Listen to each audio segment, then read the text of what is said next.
Last year, I ran a marathon, the Boston Marathon. It was something I'd wanted to do for a long time. Growing up, I'd always been amazed by Boston's elite and competitive runners, but its charity runners were my favorite. They came in every age, shape, and pace. They were real people, each running for their own real cause. They were my superheroes. I wanted to run with them, to sunburn and chafe in all their sweaty glory. I wanted to push myself further than I'd ever gone, to go that inconceivable distance with them. Last April, I got to experience it all. I ran for a charity close to my heart, surrounded by fathers and mothers, sisters and brothers, running with their own loved ones, names and pictures on their shirts. I had brief glimpses into their stories. I passed a man who had the words, "For Jimmy, age 7, on the back of his checkered Boston Children's Hospital jersey, and ran a few miles alongside a woman with "For Dad" written on her purple Alzheimer's Association shirt. We didn't exchange words, but we all shared a mutual understanding and encouragement. I was awestruck to be counted amongst them. I ran the great distance with them all. Up Heartbreak Hill we went, where I got to experience hitting the wall. The point around mile 20, when your body runs out of carbohydrates, and you have to mentally push through the physical pain. I had been told that if you could do so, you'd stop feeling your legs, and the rest would seem effortless. That had been a lie. I was painfully aware of my legs. My quads seized, my calves burned, and my feet felt as if they'd been cased in concrete. I thought the last 6.2 miles would never end. It was only when I turned left onto Boylston and saw my friends cheering that I managed to pick up the pace and finish strong. I pumped my fist in victory as I crossed the line, just as I had imagined. I was then quickly wrapped in an aluminum blanket. Just like the heroic runners of my childhood, I had a silver cape. Marathon Monday was all I dreamed it would be, until it exploded in one boom, then another. My superhero cape transformed back into a flimsy foil sheet as a single thought raced through my mind. I've killed my friends. They would not have been there on Boylston if I had not run. They had come to support me. Where were they now? Ambulances rushed past.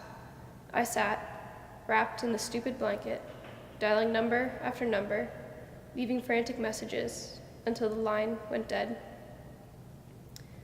I forced my knotted legs to get up and carry me back up the street. I was sure they were somewhere in that direction, but a police officer blocked my path and said, "There's an unidentified object, possibly explosive device. No one allowed down this way." As he spoke, a SWAT team rounded the corner, just like they do in the movies. But this wasn't the movies.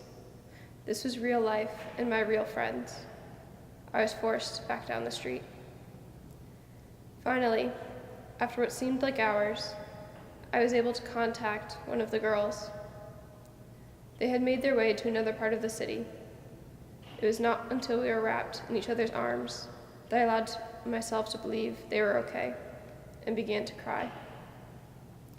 As we drove from the city in my friend's car, we listened to the radio. We listened to the warnings against going outside and the emerging details of the first identified fatality, an 8-year-old boy. My friends told me that they had started to run alongside me as I finished the race. They had stopped and considered browsing inside Marathon Sports, the location of the first bomb, but one of the girls had insisted on continuing. I would later learn that I had happened to start the race 20 minutes before my assigned time and finished exactly 20 minutes before the blast. I probably would have been okay. Most of the injured were spectators. It would have been my friends, running alongside me, supporting me, who would have been hurt, who would have been in those speeding ambulances. April 15th, 2013 changed things.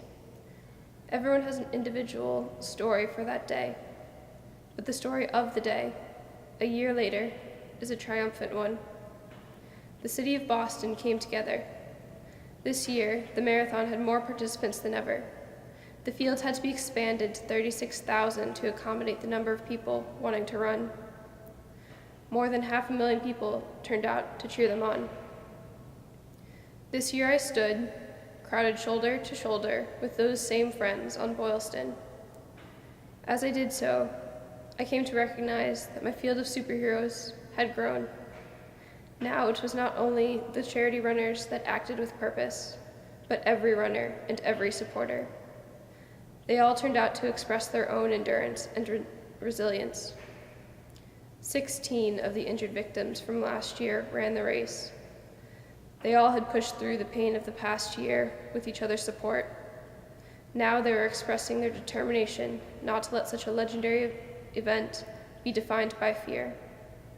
Each Boston Strong t-shirt, each shouting supporter, and each exhausted finisher reflected the victorious spirit, the spirit within us all, capable of transcending the inconceivable.